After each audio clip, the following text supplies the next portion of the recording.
네, 저희 3프로 TV가 우리 한국거래소 분들을 한 분 한 분 만나 뵙고 있죠. 네. 네, 오늘은 우리 한국 분들께 가장 어울리는 시간이 아닌가 싶은데. 우리 아 그래요? 왜냐면 네. 아마 전 세계에서 이렇게 그 파생 상품 좋아하는 나라가 사실 많지 않습니다. 우리 할머니는 이거 하지 말라 그러던데. 할머님이 알고 계세요, 이거? 알고 있죠. 아, 그래요? 네, 실제로 친인척 중에 네. 이렇게 잘못 건드려가지고 네. 한남동에서 고덕동으로 이사한 분이 계시거든요. 아, 물론 고덕동도 살기 좋은 동네입니다. 살기 좋은 네. 동네죠. 아, 그러나 이제 집값이 좀 이제 하락했다 이거죠. 그렇죠. 네. 그때는 이제 올챙이 잡던 그때 고덕동. 그래요? 네. 양지마을이라고 있습니다. 올챙이 잡는데. 자, 여튼 이 파생 상품 이제 K 파생이죠, 네. 한마디로. 이 K 파생이 굉장히 많은 분들이 이제 하고 계시고, 물론 안 하시는 분들이 더 많긴 할 텐데 이 파생 상품이 실제 우리 주식 시장에 영향을 미치는 것도 꽤 되기 때문에 네. 우리도 알고는 있어야 된다는 겁니다. 그리고 오늘 시간을 통해서 네. 어떻게 건강하게 요거를 긍정적으로 좀 투자할 수 그렇죠. 있느냐, 네. 그게 좀 목적입니다. 좋습니다. 오늘 파생 상품 관련된 이야기를 우리에게 가능한 쉽게 전해주실 한 분 모시도록 하겠습니다. 네. 한국거래소 파생상품제도부의 주식 파생제도팀 정종섭 팀장님 나오셨습니다. 어서 오십시오. 반갑습니다. 반갑습니다. 네, 반갑습니다. 반갑습니다. 네, 뭔가 다른 분들과 달리 어둠의 기운이 느껴지지 않아요. 어둠의 기 눈에서 슬픔. 뭔가 슬픔과 어둠, 어허. 이게 막 뛰는 심장 뭐 이런 것들이 이제 동시에 다 느껴지는 그런 아우라 아니겠습니까? 네, 우리 실제로 맞습니까? 뭐 여러 가지가 섞여 있으니까요. 네. 네. 좀 오해가 좀 많은 것 같고요. 오해가 많아요? 그런 파생상품에 대한 오해도 좀 아, 부식시키고자 이번 오. 방송에서 좀 가능하면 쉽게 아. 그리고 말씀하신 좀 그런 바람직한 어떤 투자 문화 네. 이런 네. 부분에 대해서 좀 더 어. 설명을 드리고 싶습니다. 그 파생 상품 뭐 하나하나 소개 좀 해주시겠습니다만, 파생 상품은 우리가 딱 갖고 있는 그 이미지가 있잖아요. 굉장히 위험하다, 굉장히 고위험 고수익, 거의 도박과 같은 느낌? 타짜. 네, 그런 느낌이 있단 말이에요. 그 느낌이 조금 잘못된 겁니까? 일단 모든 주식도 마찬가지고요. 네. 어떻게든 금융상품이라는 건 사실 그 자체가 어떤 이게 반드시 뭐 좋은 거냐 나쁜 거냐 선악의 어떤 개념은 없고요. 다만 그런 투자를 한 사람이 그러한 상품을 어떻게 이용하냐에 따라 가지고 달라질 수 있는데 아무래도 파생상품 거래는 주식보다 좀 더 레버리지가 높다 보니까 그런 레버리지 거래를 상당히 나쁜 쪽이다 투기적이라고 말씀을 드려야겠죠. 하시다가 본인이 감당 못할 정도로 이제 그런 아까 말씀하신 이사 말씀하셨는데요. 네. 그런 정도까지 하실 수 있는 그런 부분들 때문에 좀 오해가 깊지 않을까 생각합니다. 네. 투자 판단은 모든 투자 판단이 본인한테 있다. 투자자에게 있겠죠. 네. 그러니까 이 파생 상품이라는 것도 충분히 내가 공부를 하고 많이 알고 내가 감당할 수 있는 범위 내에서 이제 한다면 뭐 좋을 수도 있고 뭐 그 결과에 이제 뭐 어떻게 되든 갈라지겠습니다만 모르고 이제 많이 접근하게 되면 그건 이제 굉장히 좀 위험할 수는 있는 거겠죠. 네. 자, 일단 그러면 우리 팀장님의 그 팀 혹은 뭐 부서에서 하시는 일, 그리고 이제 우리 팀장님이 구체적으로 맡으신 일이 뭔지 간략하게 좀 소개를 한번 좀 들어보고 하나하나 좀 여쭤보도록 하겠습니다. 네, 저희는 거래소 파생시장 본부의 주식 파생 지도팀을 맡고 있고요. 현재 저희가 하는 일은 이제 많은 분들이 오해를 하시는데 이제 주식이나 채권 같은 경우에는 발행하는 기업이나 또는 채권은 국채면 정부가 발행을 하고 회사채는 회사가 발행을 하고 또 많이들 거래하시는 ETF는 또 자산운용사가 발행해서 네. 증권시장은 상장해서 거래만 하거든요. 그러니까 유통시장으로만 역할을 한다면 파생상품 시장은 거래소가 직접 파생상품을 개발을 해서 직접 파생상품 시장에 상장해서 거래를 하고 또 해당하는 그 파생상품 거래가 잘 될 수 있도록 거래 체계는 어떻게 하고 투자자가 증권사 가서 어떻게 계좌를 개설하고 주문을 내고 거래소와 증권사 간에 어떻게 결제를 할 것인가 등등 시장의 어떤 상품의 어떤 상장, 개발 그리고 시장의 관리, 운영과 관련된 모든 제도를 저희 부서에서 저희 본부에서 담당하고 있습니다. 거의 뭐 한국 거래소 일은 다 하는 것처럼 이렇게 소개를 해주셨는데 그 정도는 아니시잖아요. 일부입니다. 예, 일부죠. 직원 거기 팀원이 몇 명 정도 돼요? 저희가 팀원은 지금 5명인데요. 역할이 많이 제가 말씀드린 거는 저희 본부에서 하는 일이고요. 저희 본부에서 파생상품 시장의 개발, 시장의 운영 그리고 말씀하신 여러 가지 어떤 제도의 관리 업무를 여러 부서에서 나눠서 하고 있습니다. 그 파생 상품이라고 우리가 알고 있는 건 다 그럼 거래소에서 만든 거예요? 아니면 일부 만드신다는 거예요? 저희가 이제 파생상품이라고 하면 크게 거래되는 장소에 따라서 네. 거래소와 같은 어떤 시장에서 거래가 되면 장내 파생상품이라고 하고요. 네. 근데 장내가 아닌 거래소 시장 밖에서 매도자와 매수자 간에 당사자 간에만 거래를 하면 장외 파생상품이라고 하는데요. 저희가 코스피 200 선물이나 코스피 200 옵션 같은 상품들은 장내 파생 상품이고 장내라고 하면 장이라는 건 결국 거래소 시장을 얘기하기 때문에 네. 장내 파생 상품은 거래소에만 시장을 개설을 해서 투자자들이 거래를 할 수 있습니다. 아 그럼 증권사에서 땡땡 증권에서 파생 상품을 만들어서 팔 수는 없는 거예요? 저희가 이제 엄격하게 가면 용어 구분을 해야 될 것 네네. 같은데요. 저희가 속칭 이제 파생 결합 증권이라고 하는 부분이 있고요. 파생 상품이 있는데 저희가 자본시장에 관련된 법률을 자본시장과 금융투자업에 관한 법률이라고 해서 줄여서 이제 자본시장 법이라고 얘기를 하는데요. 금융투자 상품을 정의를 할 때 크게 보면 증권과 파생 상품으로 구분을 하거든요. 네. 그러니까 저희가 보통 은행에 가서 예금을 한다면 예금은 내가 이율을 낮을 수 있어도 네. 은행이 파산하지 않는 한 원본은 손실될 가능성은 없잖아요. 그렇죠. 그렇지만 이제 저희가 금융투자 상품이라고 하는 거는 원본이 손실될 가능성이 있어요. 아. 주식 거래를 하다가도 주가가 내려가면 손실을 볼 수 있고 다만 그 원본이 어느 정도까지 손실이 될 거냐. 내가 주식 거래 100만 원치 주식을 사면 나의 최저 손실은 100만 원이잖아요. 네. 근데 파생 상품은 100만 원을 넘어가서 원본의 추가 손실 가능성이 있는 상품을 파생 상품이라고 정의를 하거든요. 그렇기 때문에 이게 양날의 검이기도 한 게 이게 레버리지 거래라고 하는데요. 저희가 코스피 선물 같은 게 대략 한 10% 정도의 담보만 있으면 네. 거래를 할 수 있어요. 그러니까 1억 원치 거래를 하기 위해서는 1,000만 원만 있으면 1억 원치의 거래를 할 수 있기 때문에 그럼 레버리지 비율만 따져도 대략 10배 정도 10배네. 내가 더 레버리지 거래를 할 수 있잖아요. 어. 잘만 거래를 하면 낮은 비용으로 거래를 할 수 있지만 반대로 투기진 거래를 하면 예상치 못하게 그만큼 손실도 커지게 되는 거죠. 제가 학생 때 대학생 때 그 FX 마진 대표적인 장외 파생 상품입니다. 했었거든요. 네. 300만 원 날렸거든요. 대학생 때? 네. 일찍 날렸네. 알바비. 오. 1년 모은 거 다 날렸어요. FX 마진은 뭐예요? 그 FX 있잖아요. 옌, 달러, 뭐 파운드 이런 걸 가지고 네. 이제 말씀하신 레버리지로 해서 이제 그 환차익 뭐 이런 걸 해가지고 거래를 하는 건데 상당히 어려운 상품이고요. 전문가들이 보더라도 엔화와 파운드와 두 개의 환율에 대한 차이를 비교를 해야 되는데 어려운 상품입니다. 왜 했어 그거를? 네? 왜 했어요? 재밌더라고. 그 상품에 대해 이해는 완전히 하고 한 거예요? 아니요. 그래서 오늘 나왔잖아요. 이해하려고. 좋습니다. 그러면 네. 일단 파생 상품이 일단 얘기를 들어봐도 기본적으로 좀 어려운 것 같은데 뭔지 일단 좀 알려주세요. 파생 상품이 뭐예요? 일단 두 가지 키워드를 말씀을 드리고 네. 싶은데요. 파생 상품은 일단은 저희가 주식 거래를 하면 네. 오늘 내가 주식을 사잖아요. 네. 그럼 현재 기업의 주식에 대해서 내가 가격을 매겨서 거래를 하잖아요. 그렇죠. 파생 상품은 현재 시점이 아니라 네. 그래서 3개월 뒤에 어떤 기업의 주식 가격이 어떻게 될 것이다를 예측을 해서 3개월 뒤의 가격을 현 시점에서 계산을 해서 3개월 뒤에 주고받기로 거래를 하는 거래가 파생 상품 거래라고 하는데 그걸 어떻게 알아요? 미래. 그래서 이제 두 가지가 있는데요. 네. 아까 말씀드린 것처럼 미래의 어떤 가격을 예측하는 데는 측면에서 음. 그럼 미래의 어느 시점에 예측을 할 거냐? 그걸 이제 저희가 보통 만기일 또는 최종 거래일을 하거든요. 옵션 만기일 뭐 이런 옵션 거. 만기일처럼 아. 그래서 이제 주가지수 선물 코스피 선물 같은 건 3, 6, 9, 12월에서 분기월마다 매월 두 번째 목요일에 만기가 도래를 하고요. 네. 또 하나는 이제 저희가 이제 만기일의 또 하나의 키워드는 기초 자산이라는 용어인데요. 거래 대상물이 있어야 되잖아요. 저희가 기초 자산은 이제 영어로 하면 언더라잉 에셋이라고 하는데요. 언더라잉 에셋은 기초, 기반이 되는. 네. 그러면 그러니까 코스피 100 선물이면 코스피 100 지수가 기초 자산이 되고요. 네. 그러면 그러한 어떤 가격으로부터 파생되었다. 가격이 그러면 파생 상품에서 저희가 가격을 산정을 할 때 결론은 기초 자산의 가격으로도 파생되었기 때문에 영어로 하면 이게 디라이브 되었다. 그래서 영어로 하면 디리버티브스라고 얘기를 하거든요. 그래서 두 가지 키워드고 말씀하신 것처럼 어떻게 그러면 예측을 할 거냐. 네.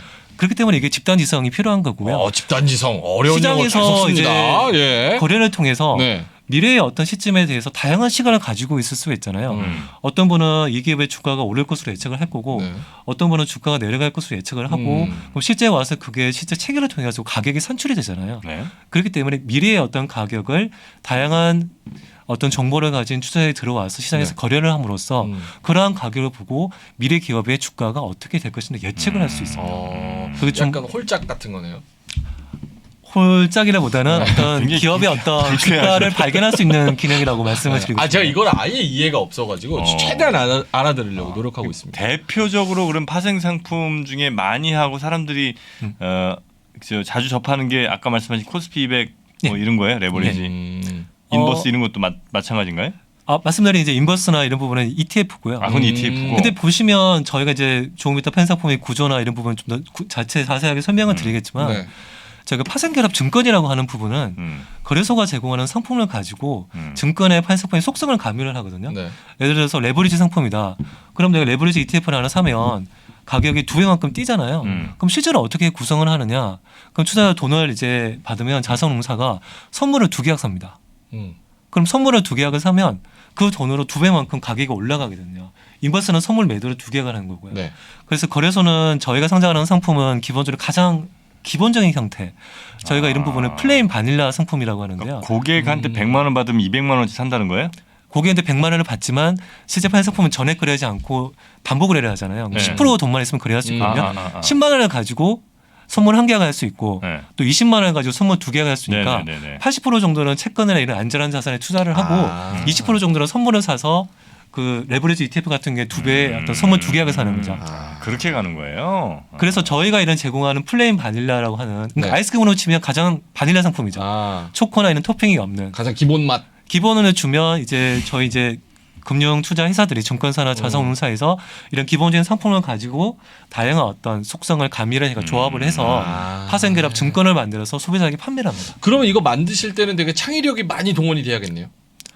저희는 섞어가지고. 근데 아니지. 가장 미국에 있는 거 뺏기면 되잖아. 뺏기면 되지. K 파생인데 그렇게 하면 어떻게 해요? 기본적인 속성은 다 유사하고요. 네. 아 그래요? 다만 이제 뺏겨온다고 시라시네. 뺏긴다기보다 사실 금융시장에 사실 구분이 없어요.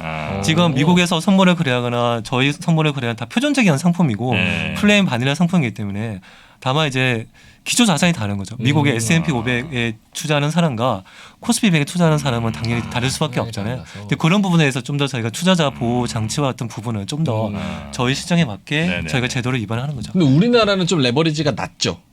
다른 해외에 비해서. 레버리지가 그런 편이죠. 그 네. 상품에 따라 좀 다 틀려요. 네. 왜냐하면 S&P 500 지수가 뛰는 부분하고 코스피 200이 뛰는 부분이 변동하는 부분이 다 다르잖아요. 네. 그럼 저희가 이제 아까 말씀드린 뭐 증거금은 코스피 200이 지금 8.1%거든요. 네. 8.1%의 담보만 있으면 거래를 할 수 있는데 그럼 8.1%를 어떻게 계산이 되느냐? 과거에 코스피 200 지수가 이렇게 변동을 하잖아요. 네네.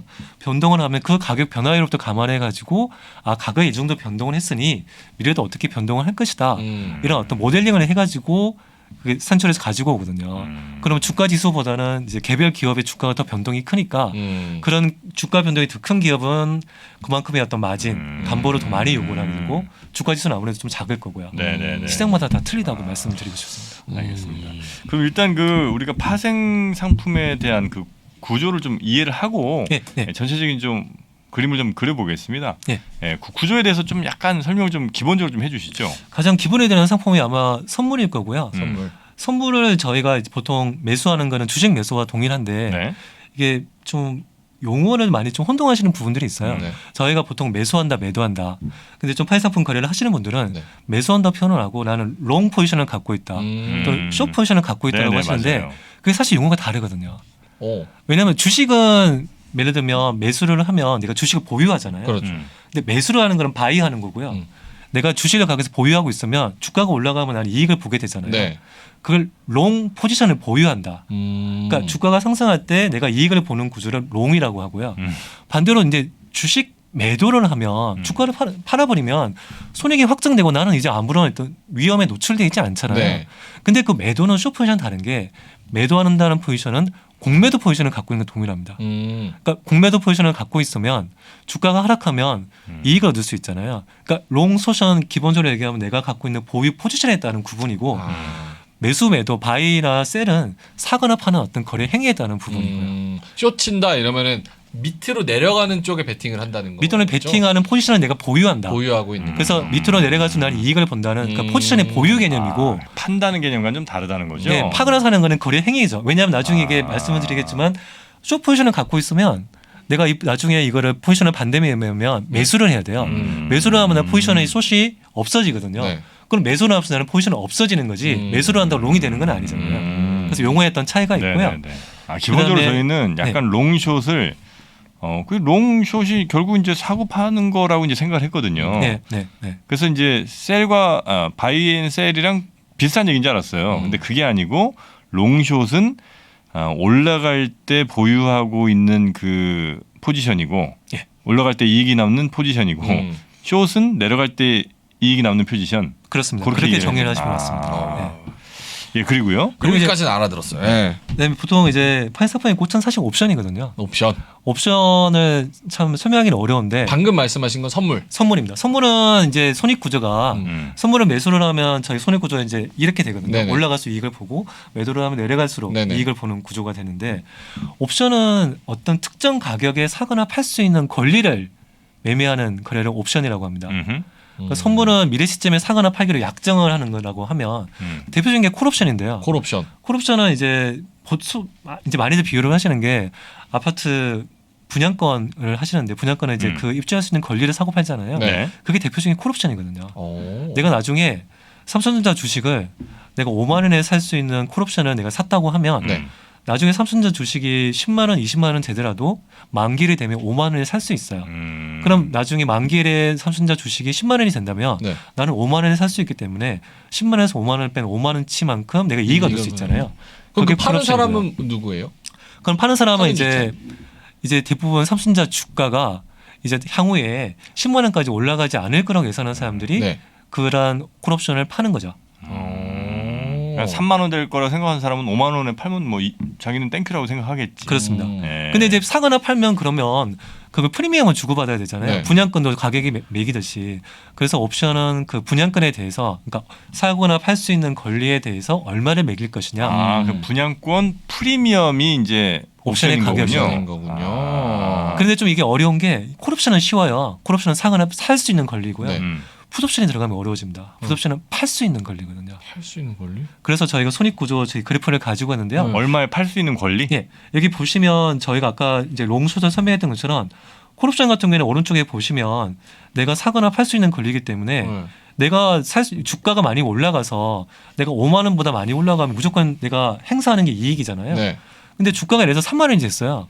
그럼 내가 굳이 5만 원 주고 살 필요가 없잖아요. 그렇기 때문에 그때는 행사를 안 한다는 거죠. 그래서 이제 행사 가격 왼쪽으로 가면 이렇게 플랫한 구조가 되는데 풋옵션도 마찬가지예요. 풋옵션은 주가가 내려가니까 삼성전자 주식을 내가 5만 원에 팔 거야. 근데 주가가 예를 들어서 삼성전자 주식이 만기일에 됐을 때 3만 원이 됐어요. 그럼 5만 원에 팔면 이익이잖아요. 그렇죠. 그럼 풋옵션은 팔 수 있는 권리를 내가 행사한다는 거죠. 그래서 왼쪽으로 갈수록 풋옵션의 경우에 이익을 보는 구조인데 삼성전자 주가가 내가 만기일에 10만 원이 됐어요. 근데 나는 5만 원에 팔 수 있어요. 그러면 5만 원에 안 팔겠죠. 10만 원에 다들 팔 수 있는데 그렇겠죠. 그렇기 때문에 행사 안 할 거잖아요. 그래서 오른쪽으로 갈수록 이렇게 평평한 구조가 됩니다. 그래서 기본적으로 롱콜 롱풋인데 이것도 반대쪽에 매도하는 입장에서 보면 숏포지션 입장에서 보면 정확히 X축의 대칭이 어떤 구조가 되는 거죠. 지금 앞에 그 뉴미디어 팀장님이 앉아 계신데 미간을 잔뜩 찡그리고 세계 8대 미스터리 이런 거 보는 것 마냥 아니 뭔 소린가. 약간 너무 이렇게. 어려운데 약간 그냥 제가 이해하는 바로는 어쨌든 일정 그러니까 약속된 가격이라고 하는 게 맞겠네요. 그 약속된 가격보다 더 주가가 올라갈 거라고 생각되는 거에 내가 베팅을 한다면 이제 그 콜 옵션 정도가 될 것 같고 네, 맞나요? 네, 맞습니다. 네. 그리고 이제 더 약속된 가격보다 낮은 가격에 하여튼 그 가격 차이가 생기는 거 그거에 이제 내가 베팅을 하면 또 풋 옵션일 수도 있고. 네. 아, 어렵긴 좀 어렵다 그죠? 근데 이제 옵션의 의미가 이제 방금 말씀드린 가장 기본적인 구조고요. 사실 옵션을 생각할 때는 이게 어떤 가장 기본적인 어떤 그러니까 레고 블럭 같은 그런 저게 빌딩 블럭이라고 하는데 레고 블럭. 건축 자재를 보면 벽돌 같은 건데요. 네. 이걸 조합을 벽돌을 조합해서 집을 짓듯이 네. 이러한 콜옵션과 풀옵션을 조합을 해가지고 다양한 전략을 세울 수가 있거든요. 그래서 제가 예시를 가지고 왔는데 여기 어우 보시면 더 어려워. 뭐야 이건? 예를 들어서 여기 중간에 보시면 이게 콜옵션과 풋옵션을 서로 하나 샀어요. 네. 샀으면 보면 이게 V자로 되어 있죠. 그럼 V자로 되어 있는 두 번째 네, 그 네. 손익 구조를 보시면 네. 그럼 콜옵션을 하나 사고 풋옵션을 하나 샀어요. 네. 그럼 이렇게 구조가 되거든요. 네. 그럼 주가가 내려가든 또는 주가가 올라가든 주가가 많이 올라가거나 주가가 많이 내려가거나 변동만 많으면 이익을 볼 수 있거든요. 이걸 저희가 변동성을 매수하는 옵션 전략 스트레이트 매수라고 하는데요. 이렇게 구성을 할 수도 있고요. 아니야. 네. 또 주가가 많이 움직이지 않을 거야. 그럼 콜옵션도 팔고 풋옵션도 파는 거죠. 그럼 주가가 여기서 행보할 거니까 네. 많이 움직이지만 않으면 나는 이익을 볼 거야. 야, 이거 공학적이다. 그래서 여러 가지 조합을 할 수 있는데요. 말씀드린 것처럼 여기는 가장 기본적인 구조고 그럼 빅스 지수도 뭐 저기에 약간 연동돼서 막 그런 것들이 있는 거예요? 빅스도 사실은 네. 옵션을 거래를 할 때 옵션 가격에서 사람들이 거래를 하잖아요. 그 옵션이라는 게 만기일에 주가 지수가 어떻게 될 것인지 예측을 하고 거래를 네. 하잖아요. 빅스가 저희 공포 지수라고 하는데 네네. 향후에 이제 사람들이 예상을 할 때 향후에 어떤 주가의 변동성이 클 거라고 생각하면 네. 주가가 많이 움직이잖아요. 네. 많이 움직이면 그게 내가 지금 사거나 팔거나부터 가격의 가치가 많이 변동을 하니까 옵션 프리미엄이 높아져 가거든요. 프리미엄이 높아지는 건 변동성이 커진다는 거거든요. 네. 그럼 그러한 변동성을 옵션 가격에서 산출해 가지고 일정한 수학 모델링을 통해서 산출한 지수가 빅스 지수예요. 그래서 빅스 지수가 높으면 저희가 공포 지수라고 하는데 향후에 주가가 폭락할 가능성이 높다. 왜냐하면 주가는 단기간에 상승하기보다는 단기간에 폭락할 가능성이 더 높거든요. 그래서 그런 어떤 공포 인덱스라고 얘기를 하는 것도 옵션 가격으로부터 이렇게 도출돼서 계산을 합니다. 그러니까 저런 모든 그 상품들이 이미 다 나와 있는 거에 이제 거래만 할 거냐 말 거냐 결정하는 거야? 아니면 계속해서 저런 상품들이 만들어지고 있습니까? 기본적인 형태는 콜옵션, 풋옵션 처음에 나왔던 이 구조고요. 네. 말씀드린 부분은 투자자들이 이런 다양한 걸 조합을 해서 산출을 하는 거고요. 저희가 이제 거래소가 만드는 거는 이러한 콜옵션, 풋옵션에 대해서 코스피 200 지수뿐만 아니라 뭐 코스닥 150, 네네. 삼성전자 또는 어떤 뭐 다양한 어떤 기초 사례에 대해서 이러한 선물, 콜옵션, 풋옵션을 개발해서 올리면 네. 투자자들이 이런 부분을 조합을 해서 본인의 어떤 투자의 전략을 짜서 이렇게 거래를 하시는 겁니다. 네네네. 야, 근데 이 개인들이 이 모든 구조를 이해하기는 사실 조금 어려울 수도 있잖아요. 네. 그 중에 제일 좀 심플하게 한번 좀 접근해 볼 수 있는 게 아까 맨 처음 얘기해 주신 그 콜옵션 뭐 이런 거예요? 옵션 전략에서요. 네. 일단 가장 많이 사용하시는 전략이 풋옵션 매수를 많이 하시는 것 같고요. 풋옵션 매수? 옵션 네. 매수? 말씀드린 것처럼 풋옵션 매수는 네. 주가가 하락하면 이익을 보거든요. 네. 그러면 이제 만기일에 주가가 급락할 거야. 특히나 지금처럼 이제 해외 증시 변수 이런 거 금리 올리고 이러면서 상당히 이제 향후에 어떤 주가의 부정적인 영향이 많이 있다고 생각을 하시면 주로 이제 풋옵션 매수를 하거나 또는 향후에 어떤 주식장의 변동성이 커질 거야. 그럼 말씀드린 것처럼 변동성을 매수하는 이런 스트레이트를 매수하는 어떤 전략들을 많이 하시죠. 팀장님은 이런 거 전략 다 이해하고 계시니까. 이해하시겠지. 이런 걸로 막 이렇게 내가 뭐 수익 나고 이런 경험들이 있습니까? 안타깝지만 거래소 직원은 파이사품 거래가 내부 할수 규정에 없구나. 따라서 금지되어 있습니다. 그럼 만약에 한다고 상상한다면 수익 낼 수 있는 그런 가능성들이 꽤 많아요? 가능성은 여러 가지가 있고요. 향후에도 이제 아무래도 이제 거래를 한다면 여기 보시면 어떤 다양한 전략들이 있잖아요. 네. 근데 말씀드린 것처럼 레버리지 거래의 어떤 장점이자 단점이 수익이 나면 10배, 20배, 30배까지 수익이 좋다. 날 수 있지만 손실도 그만큼 나갑니다. 그래서 제가 만약 거래를 한다면 이익의 손실의 폭도 제한적이고 이익의 폭도 제한적인 레버리지의 어떤 한도를 정하고 거래를 하는 게 좀 더 안전한 거래가 아닐까 생각을 합니다. 이렇게 거래하면 어떻습니까? 지금 이제 말씀 듣고 제가 한번 짜봤는데 주식을 이제 알주식을 사요. 주식을 그냥 사는 거죠. 지금처럼. 한편으로 주식을 사고 한 30-40%는 풋옵션으로 걸어요. 네. 그러면 시장이 올라갈 때는 대체로 주식들도 이제 올라갈 테니까 그렇게 했을 때는 주식으로 이익을 좀 취하고 만약에 내 예상과 달리 주식시장이 좀 떨어진다. 이때 이제 풋옵션으로 먹고 레버리지 땡겨서. 기관 투자들이 많이 하는 전략이고요. 저희가 보통 그런 전략을 이제 프로텍티브 풋이라고 하는데요. 풋은 사는데 보호하는 프로텍트하는 그런 프로텍티브 풋 전략이라고 해서 해지성 이렇게 많이 사용하시는 전략입니다. 한 건 하셨네요. 나는 됐어. 난 이제 그 전략으로 갑니다. 근데 내가 이거 살 수 있어요? 풋옵션 그냥? 거래를 하시는 게 주식 거래와 다를 바 없고요. 다만 차이점이 있다면 이제 증권사에 가서 거래를 하실 때 이제 주식 계좌와 별도의 계좌, 파이사품 계좌를 개설을 하셔야 되고 그래요? 또 파이사품 받아야 거래는 좀 위험성이 있기 때문에 말씀하신 것처럼 모의 거래 3시간, 교육 1시간을 기본적으로 받으셔야 되고 또 저희가 기본 혜택금이라고 해서 그거 그냥 켜두면 되는 거죠 모바일로. 이 사람. 아니 그래도 개인 투자자는 교육을 왜 합니까? 바쁘잖아요. 아니 나는 진짜 그 예전에 교육을 받았어요. 그 파생상품은 아니었던 것 같고 파생상품 있나? ETN 뭐 이런 거 거래하는 거에 대해서 하려면 그것도 교육을 받아야 되더라고요. 레버리지 ETF에 대해서도 이제 기본 혜택금이라고 해서 들어봤고요. 교육도 아마 하는 걸로 알고 있습니다. 그래서 이제 교육을 들었어요. 근데 사실 재미없잖아요. 근데 계속 듣다 보니까 이게 그냥 막 넘길 수는 없게 해놨어. 그리고 다 끝난 다음에 이게 짧게 했더라고요. 일부러. 왜냐면 이제 끝나면 바로 다음 것도 눌러야 되니까. 그렇게 이제 해서 이제 처음에 그냥 좀 약간 대충 들으려고 했는데 듣다 보니까 재밌더라고요. 잘 만들었어. 들을만 합니다, 진짜 교육이. 교육은 좀 이제 실제로 나중에 투자를 하셔야 되잖아요. 교육을 듣는 게 목적이 아니라 투자를 하기 위해서 교육이라는 건 그렇죠, 사실 그렇죠. 짧은 기간에 파이사폼을 아까 말씀드린 이런 전략들 외에도 다양한 어떤 어려운 용어들이 많거든요. 선물의 경우도 뭐 베이시스, 스프레드, 만길, 롤오버, 옵션도 보면 푸콜 레이쇼, 변동성, 뭐 델타 베가, 감마, 세타 베, 뭐 다양한 어떤 그 용어들이 있는데 그런 교육을 통해서 어느 정도 용어에 익숙지 않으시면 왜냐하면 나중에 거래를 하실 때 주식에서 보시면 뭐 주가가 어떻게 될 거고 뭐 이렇게 어떤 지표들이 나오잖아요. 파이사폰은 그런 가는 지표들이 있어요. 근데 그런 내가 용어도 익숙지 않는데 이해할 수가 거래를 없구나. 하시면 네. 기본적인 용어도 익숙한데 거래를 하시면 아무래도 투자의 어떤 성공보다 실패 가능성이 높아지죠. 네. 이것도 뭐 예를 들면 9시에서 3시 반까지 해요? 아니면 이거는 뭐 시간 없이 그냥 막 합니까? 9시부터 3시 45분까지 합니다. 이건 좀 그래서 15분 주식이 더해요? 3시 반에 마감을 하면 네. 저희가 마지막에 주식은 10분간 이제 호가 모아서 단일가 매매를 해서 종가 결정하고 끝나잖아요. 저희는 이제 3시 35분까지 이제 거래를 하시다가 네. 마지막 3시 35분부터 45분 10분간 이제 10분간 호가를 모아서 동일하게 주식처럼 종가로 해서 종가 단일가 매매를 해서 거래를 마감합니다. 네네네. 그 15분이 파티겠네요. 꽉 몰려가지고 15분이 보통 이제 주식에서 이제 당일에 네. 가격이 결정이 되었으니까 이제 기관 투자자 이런 분들은 종가에 따라 가지고 당일에 어떤 리밸런싱이라고 하는데요. 해지 이런 물량을 조정을 하고 거래를 네네. 하십니다.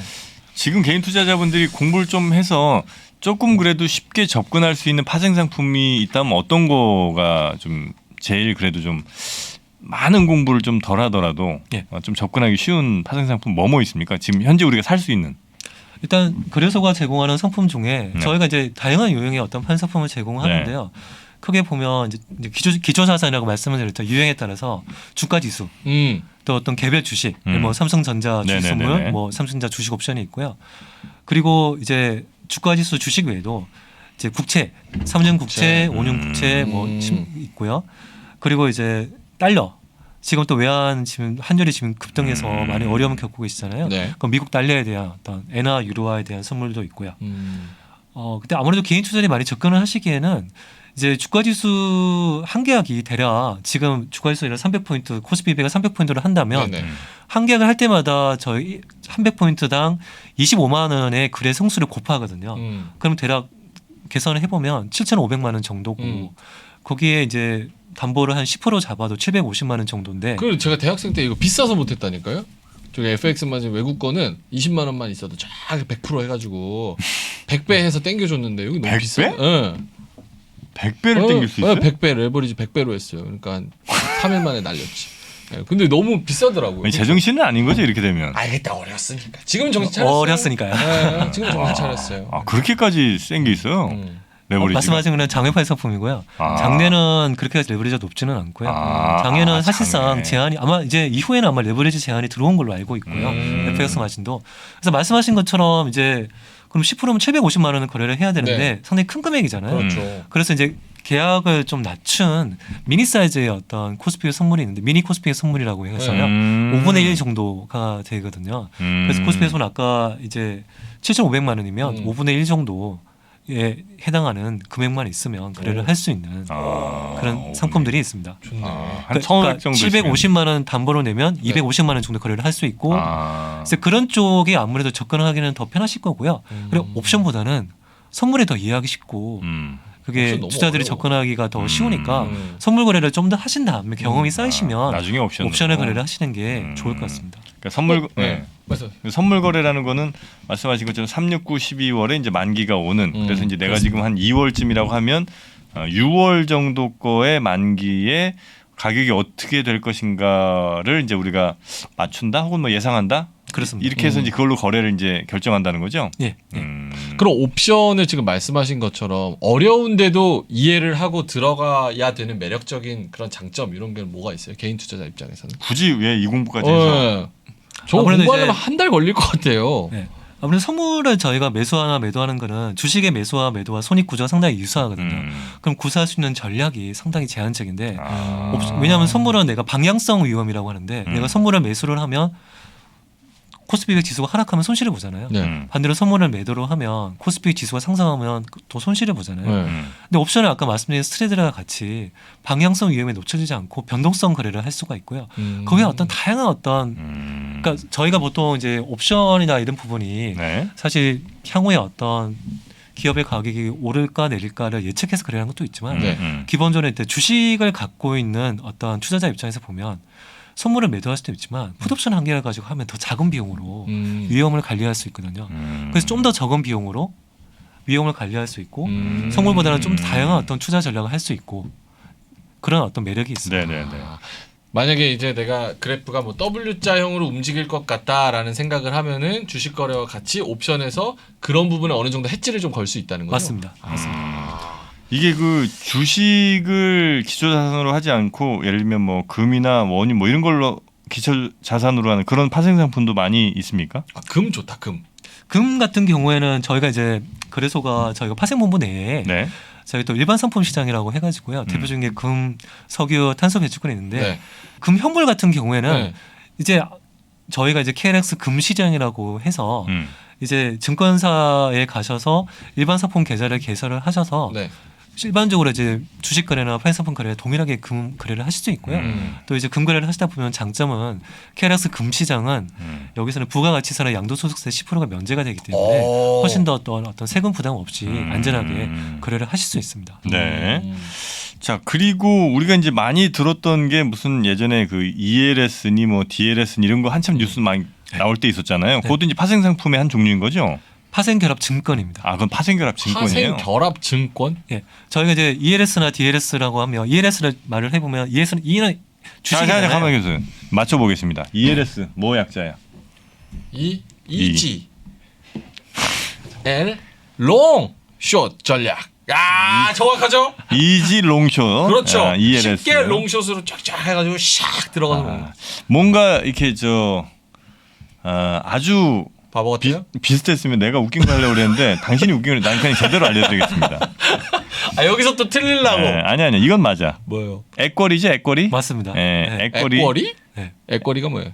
에쿼티. 아 에쿼티. 에쿼리 링크드. 맞습니다. 네. S가 약간 좀 헷갈리는데 시큐리티로 갈까요? 맞습니다. 아, 고맙습니다. 아. ELS. 방금 네이버 찾아보시던데 그거 아, 보고 있었구나. 아니, 그렇게는 안 합니다. 그거 자랑하려고. DLS 한번 가볼까요? DLS? DLS? DLS. D만 맞추면 되잖아요, 그죠? 혹시 저희가 한심합니까 살짝 지금? 아니요, 전혀 아니요. D. 네. 아, D는 D. 뭔가? D는 한번 가볼까요? 한번 맞춰볼 수 있을 것 같아요. 네. 뎁트.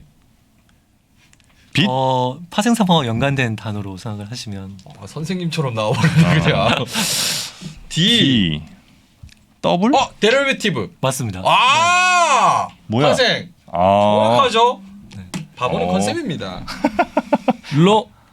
LS 롱숏. LS는 아까 얘기했잖아. 아, 그래요? 같은 거겠지 뭐. 뭐였어요? 그죠? 맞습니다. 맞습니다. 네. 하여튼 그게 이제 뭐 독일의 뭐랑 또 맞습니다. 뭐 이런 데가 한참 뉴스 나왔었잖아요. 그래서 뭐 금리가 0.5% 이하로만 떨어지지 않으면 뭐 계속해서 돈을 버는. 근데 이제 그때 막 그 이하로 떨어지면서 막 계좌 뭐 못 돌려받네 등등 뭐 여러 개가 좀 있었던 것 같은데 네. 이런 것들이 우리 자본시장에서 굉장히 또 사람들한테 공포심을 좀 심어주기도 하고 아 이쪽은 아닌 것 같다 이런 얘기도 좀 많이 나오긴 하는데 이거는 업체들이 조금 너무 좀 잘못한 거예요? 아니면 원래 그런 위험들은 이제 개인들이 좀 충분히 알아야 되는 건데 그게 좀 부족했다고 해야 될까요? 일단은 조심스럽기는 하지만 네. 기본적으로 이제 말씀드린 거는 이제 일반적인 증권이거든요. 아까 말씀드린 제가 증권과 파생상품 차이를 말씀드릴 때 네. 파생상품은 한국거래소가 개발을 해서 직접 상장을 시키지만 증권은 기업 또는 이제 맑은 말씀 ELS나 DLS나 뭐 ELW나 뭐 여러 가지 어떤 EL 또는 뭐 DLF나 뭐 이런 상품들은 증권사 또는 자산운용사가 증권에다가 파생상품 속성을 가미해 가지고 저희가 보통 구조화 증권 뭐 이렇게 구조화됐다는 게 어떤 복잡한 어떤 손익구조를 네네네. 넣은 거죠. 이렇게 해서 이제 일반 소비자에게 판매를 하는 상품들인데요. 일단은 아무 상품 구조가 어렵잖아요. 그러면 이제 그런 어떤 파생 결합 증권에 대해서 그 구매를 하시는 투자자, 제 소비자들이 그런 손익 구조를 제대로 이해를 하고 내가 하는가, 위험성에 대해서 제대로 인식을 하고 있는가, 그런 판매에 있었던 불안전 판매가 되지 않도록 네. 내가 하고 있는 행위가 이런 투자 행위가 실제로 위험을 내가 인식을 하고 그 위험을 감수할 수 있는 능력이 되는 금융 소비자에 의한 판매가 되도록 하는 게 제일 중요할 것 같고요. 이제 만약에 그런 충분히 어떤 그런 위험을 인식을 하시고 거래를 하신다면 네. 왜냐하면 이제 대부분 이제 ELS나 DLS 나왔던 상품들이 예전에 저금리 시대에 주식을 거래하기에는 너무 어렵고 그럼 중위험, 중수익해서 네. 주가 지수 어느 정도 변동이 없으면 거래를 안정적인 수익을 낼 수 있도록 이제 기반해서 나온 상품들인데 네. 그 안에 이제 판상품을 결합을 해가지고 상품들을 만들거든요. 음. 그럼 어떤 다양한 어떤 상품이 나오면 또 그런 어떤 상품들을 원하는 소비자한테는 더 적합한 상품이 될 수 있기 때문에 불안전 판매가 되지 않을 안 되도록 금융 소비자 보호나 이런 부분은 좀 더 주의를 기울이는 게 낫지 않을까 네네네. 생각을 합니다. 결국 우리가 공부를 열심히 해야 된다.